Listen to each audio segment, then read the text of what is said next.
संपलं का तुमचं?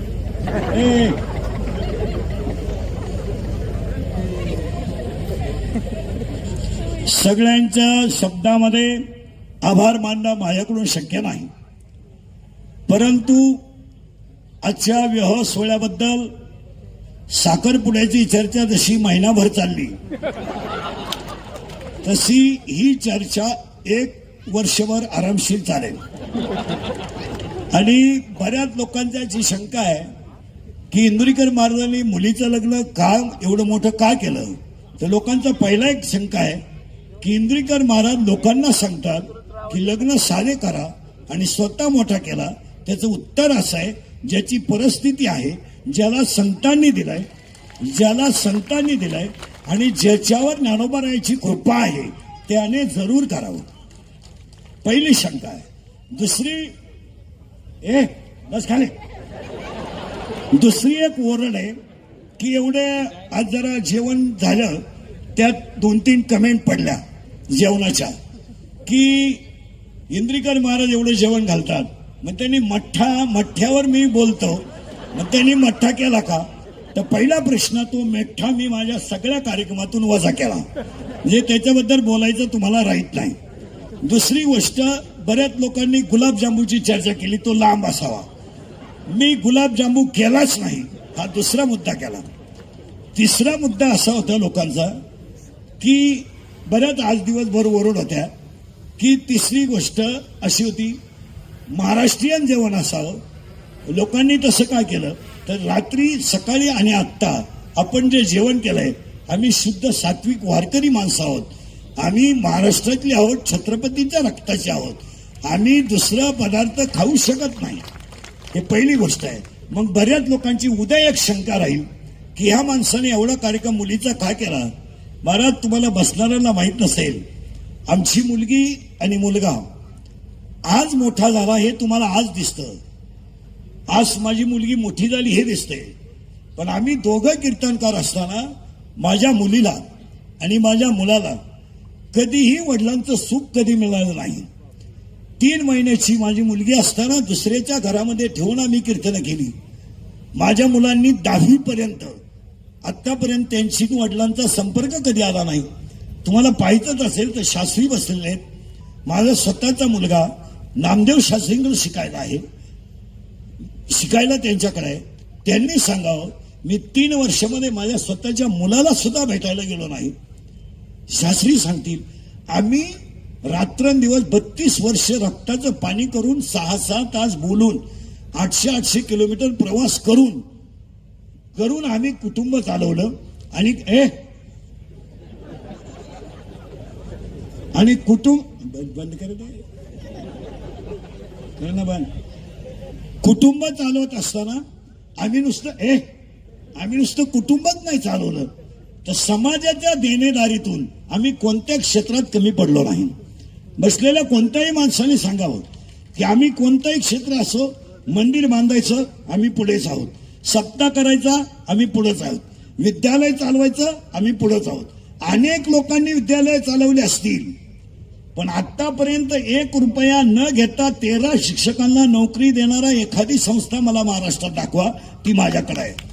की ज्यांचे माझ्याकडे 15 लोक काम करतात, 1 रुपया न घेता मी विद्यालय घेतलं. आणि आतापर्यंत विद्यालयाला 5वी ते 10वी पर्यंत चाचणीची फी सुद्धा नाही असं विद्यालय मी चालवतो. परंतु मला ट्रोल करताना ही गोष्ट काय केली जाते त्याचं उत्तर प्रत्येकाने जीवनामध्ये सापडलं पाहिजे. आता या गोष्टी आता उद्या प्रश्न उभा राहील, एवढा खर्च यांनी उपलब्ध केला कसा.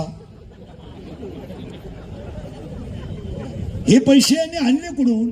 मग काही एक वर्ग असा म्हणेल जनतेनेच गोळा केले आणि जनतेला दिले. दुसरा वर्ग असा म्हणेल त्यांनी जनता लुटली. तिसरा वर्ग असा म्हणेल त्याला सगळ्यांचं समर्पक उत्तर आहे, माझ्यावर प्रेम करणारी जेवढी भक्त मंडळी आहे त्या भक्त मंडळीने 90% लग्नाचा खर्च स्वतः केलेला आहे. स्वदेश प्रॉपर्टी असेल, कातोरे साहेब असतील, आमचे सगळे मित्रपरिवार असेल, तुम्ही बँडवाल्याला विचारा, मंडपावाल्याला विचारा, आचार्याला विचारा, आतापर्यंत माझ्याशी 26 वर्षात एकाही ब्रँडवाल्याने आचार्याने व्यवहार केला नाही. त्यामुळे तो ट्रोल करण्याचा कोणालाही अधिकार नाही. ज्यांना आता आम्हाला देणाऱ्यांनी दिलाय, त्यामुळे त्याच्यावर चर्चा व्हायचं काही काम नाही. आता फक्त मी तुम्हाला एवढंच सांगेल की ते ट्रोल करा काय, हा त्याच्या बौद्धिक पातळीचा प्रश्न आहे. मी किती सांगितलं तरी 3 लाख रुपये जरी देऊन सोन्याची नळी आणली तर कुत्र्याचं शेपूट सरळ होत नाही, हा सिद्धांत. म्हणजे सोन्याच्या नळीत जरी घातलं तरी त्याच्यामध्ये ते होणार नाही. त्याला एक शब्द सांगतो बाबा, सांगू का शास्त्र? हा सांगू का?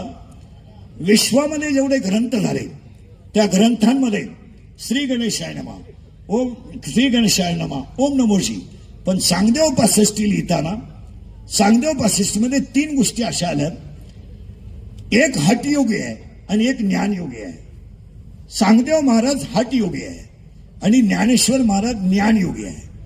हठयोग्याकडून आलेलं पत्र ज्ञानयोग्याकडे येत आहे तेव्हा ते कोर आहे, आणि ज्ञानयोग्याकडून पत्र जात आहे ते हठयोग्याला जात आहे. त्यामध्ये 65 ओव्या आहेत आणि 65 ओव्यांमध्ये 3 ओव्या अशा आहेत. ज्ञानोबरायांनी इतके सुंदर 3 शब्द वापरले.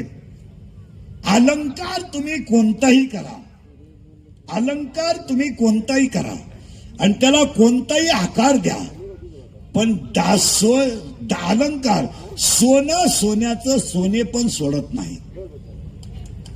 कपडे तुम्ही कोणती घ्या, कापड सूत सोडत नाही. आणि गुळ तुम्ही कापा, फोडा, भुगा करा, पाण्यात भाजवा, शिजवा, गुळ ते. तसं समाजामध्ये नास्तिक प्रवृत्तीची लोक, तुम्ही त्यांना ते त्यांचा मूळ स्वभाव सोडू शकत नाही, पण अशी माणसं जरूर पाहिजेत. त्यामुळे आपल्या चुका ध्यानात येत नाही. प्रथमतः तुम्हाला सगळ्यांचे आभार मानतो. सगळ्यांचं तुमचं कौतुक करावं तेवढं थोडंच आहे. आपण वेळ जास्त झालाय. तुम्ही माझ्यासाठी जेवढं प्रेम आतापर्यंत टिकवलं, हे तुमचं माझ्यावर, मी तुमचा मुलासारखा आहे असं प्रेम समजून शेवटपर्यंत प्रेम राहावं. आणि सगळ्यात महत्वाची गोष्ट, या कार्यक्रमाला देशमाने साहेबांचं अनमोल सहकार्य मिळालं आणि हा कार्यक्रम कातोरे साहेब, देशमाने साहेब भक्त परिवारानेच केला. मी यातलं काहीच केलं नाही. याच्यानंतर गुरुवारी शास्त्रींचे आशीर्वाद होतील आणि लंगत मंगलाष्टक होतील. एक विनंती आहे, जेवण सगळ्यांनी करून जायचंय. जय हिंद, जय महाराष्ट्र. संपूर्ण महाराष्ट्राला आपल्या शैलीनं वेड लावणारे इंदुरीकर महाराज, मला सगळ्यात मोठं आश्चर्य वाटतं, पुढचा जो इंदुरीकर आहे तो सगळ्या बुद्धिमान लोकांना गार करणारा असेल ही माझी खात्री. कारण की गडावर शिकायला कृष्णा आहे आणि अतिशय सुंदर अभ्यास करतो. 23 वर्षामध्ये कृष्णासारखा मुलगा आमच्या गडावर आला नाही आणि उत्तम पद्धतीने अभ्यास करून माझ्यानंतर तो ज्ञानेश्वरीची धुरा सांभाळेल. म्हणून इंदोरीकरी महाराज, तुम्ही जे आयुष्यभर कीर्तन केलंय त्याचं पुण्य तुमच्या मुलाला मिळालं आणि तो बुद्धिमान निघाला. तुम्ही हलकट लोकांकडे का बघता हेच कळत नाही मला.